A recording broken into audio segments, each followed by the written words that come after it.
আমাকে অনেকেই বলে এত কেন ঘুরিস, বাইকের তেল খরচা করে এত ঘোরার কি আছে? তা কেন ঘুরি জানতে চান? একটুখানি চুপ করুন, ক্যামেরার মাইকে যে সাউন্ডটা আসছে সেটা ফিল করুন। একটা হাওয়া যাওয়ার সাউন্ড আসছে, আর কিচিরমিচির পাখির সাউন্ড আসছে। হ্যাঁ, আমি এই রাস্তাটা ধরে যে দেখাচ্ছি, এই রাস্তাটা ধরে আমি এখন পূর্ব পশ্চিম মেদিনীপুরের একটা রোডে রয়েছি, যেটা হচ্ছে পাঁচরা ভিলেজের রোড, আর যাবো হচ্ছে এই রোডটা ধরে। দেখুন তো কত শান্তির জায়গা, হাওয়া দিচ্ছে, কিচিরমিচির পাখির শব্দ, নিলিবিলি, কেউ নেই। ধান খেতে দূরে দু একজন কাজ করছে, কিছু ছাগল গরু ছাড়া রয়েছে।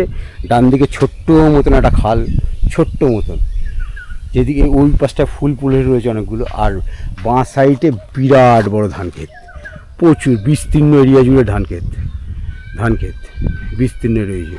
আর তার মধ্যেখানে এই সরু রাস্তা, মাটির রাস্তার মধ্যে আমার বাইক ভাস্কো আর আমি দাঁড়িয়ে, দুজন মিলে।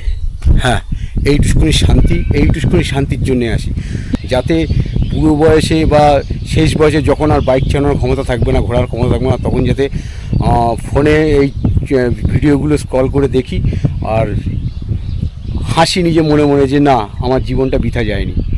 এইটুকুনি শান্তির জন্য, আর কিচ্ছু না। এই জন্যে আমি রাইড করি।